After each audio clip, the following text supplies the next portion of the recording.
नमस्कार, मी प्रणिता बोरसे. समृद्ध महाराष्ट्राच्या या भागात आपलं स्वागत. राज्य सरकारनं राज्याच्या प्रगतीच्या दिशेनं उचललेलं महत्त्वाचं पाऊल आणि त्याला अनुषंगून घेतलेल्या निर्णयावर नजर टाकणार आहोत आजच्या या भागात. चला पाहूयात. मुंबई महानगर प्रदेशात विविध पायाभूत सुविधा निर्मितीचे प्रकल्प सुरू आहेत. या प्रकल्पांच्या पूर्णत्वामुळे मुंबईचं दळणवळण अधिक गतिमान होणार आहे.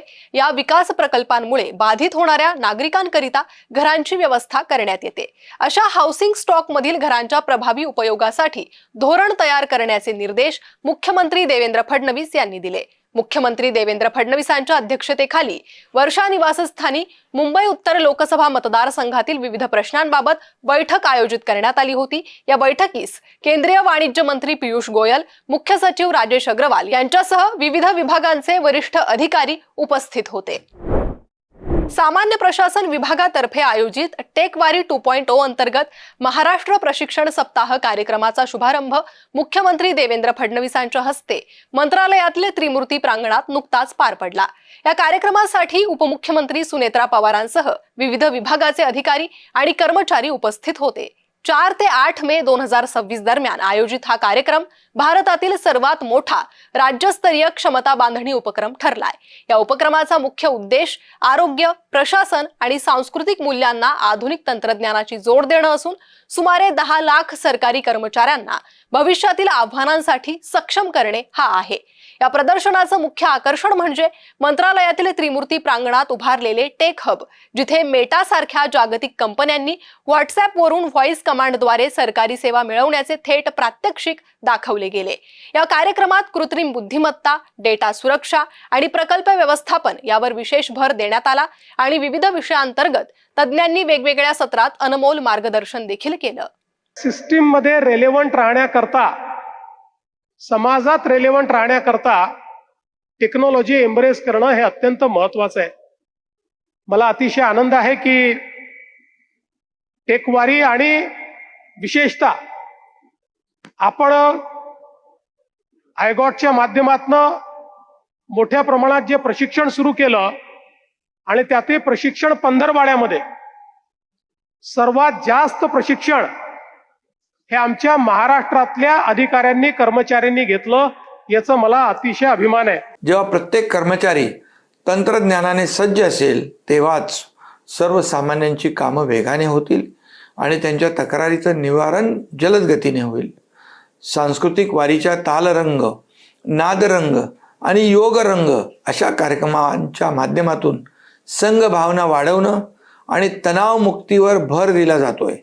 ज्याप्रमाणे पंढरीचा वारकरी न थांबता विठ्ठलाच्या ओढीने चालत राहतो, त्याचप्रमाणे आपणही ज्ञानाची ही वारी निरंतर चालू ठेवूया. टेकवारी ही फक्त तंत्रज्ञानाची ओळख नाही, तर ही शिक्षणाची चळवळ आहे. ही मानव संसाधन सुधारण्याची मुख्य मोहीम आहे आणि विकसित महाराष्ट्र 2047चं जे स्वप्न साकार करण्यासाठी हा टप्पा अतिशय महत्वाचा आहे असं मला वाटतं. पंढरपूर कॉरिडॉर आणि विकास आराखड्यासंदर्भात झालेल्या मुंबईत मंत्रिमंडळ शिखर समितीच्या बैठकीत मंजुरी देण्यात आली. मुख्यमंत्री देवेंद्र फडणवीसांच्या अध्यक्षतेखाली ही बैठक संपन्न झाली. 4 मे 2026 रोजी पार पडलेल्या या बैठकीत पंढरपूरच्या विकासासाठी अत्यंत महत्त्वाचे आणि ऐतिहासिक निर्णय घेण्यात आलेत. पंढरपूरच्या सर्वांगीण विकासासाठी एकूण 4150.46 कोटी रुपयांच्या सर्वसमावेशक आराखड्यास मंजुरी देण्यात आली. ही सर्व विकास कामं पुढील 30 महिन्यांत पूर्ण करण्याचे कडक निर्देश मुख्यमंत्र्यांनी दिलेत. पंढरपूर कॉरिडॉरला मंजुरी देताना भाविकांची गर्दी व्यवस्थापन आणि सोयी सुविधांसाठी पंढरपूर कॉरिडॉर प्रकल्पाला हिरवा कंदील दाखवण्यात आलाय. दरम्यान या आराखड्यातील प्रमुख बाबींवर एक नजर टाकूयात. गर्दी व्यवस्थापन आणि वारकऱ्यांसाठी सुविधा असतील, त्यासाठी 735.80 कोटींची तरतूद करण्यात आली आहे. रस्ते, घाट आणि सुसज्ज पार्किंग व्यवस्था असेल. सुसज्ज रस्ते, घाटांचं सुशोभीकरण आणि पार्किंगसाठी 1387.91 कोटींची तरतूद करण्यात आली आहे. जमिनीचं भूसंपादन आणि पुनर्वसन करण्यात येईल. जमीन संपादन आणि पुनर्वसनासाठी 2026.75 कोटींची तरतूद केली गेली आहे. ठाणे परिवहन सेवेच्या ताफ्यात electric AC double decker bus नुकत्याच दाखल झाल्या. 1 मे रोजी महाराष्ट्र दिनाचं औचित्य साधत उपमुख्यमंत्री एकनाथ शिंदे यांच्या हस्ते या बस सेवेचा शुभारंभ केला. ठाणे महापालिकेच्या परिवहन सेवेतील 407 बसपैकी 381 बस प्रवासी सेवेसाठी उपलब्ध आहेत. या बसमुळे ठाणेकरांचा प्रवास अधिक सुखकर आणि पर्यावरणपूरक होणार असून पहिली बस 3 हात नाका ते गायमुख या मार्गावर धावली आहे. टीएमटीच्या ताफ्यातील बसची संख्या वाढवण्याकडे प्रशासनाचा कल आहे. येत्या काळात अशाच प्रकारे 10 डबल डेकर बस दाखल होणार आहेत. उपमुख्यमंत्री एकनाथ शिंदे यांनी महापालिका भवन ते लुईसवाडी असा या बसचा पहिला प्रवासही केला.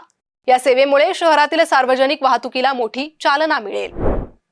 समृद्ध महाराष्ट्राच्या आजच्या या भागात एवढंच. पुन्हा भेटूयात नवीन घडामोडी आणि महत्त्वपूर्ण निर्णयांबाबतच्या नवनव्या बातम्यांसह पुढील आठवड्यातील समृद्ध महाराष्ट्र या आमच्या कार्यक्रमात. तूर्त एवढंच.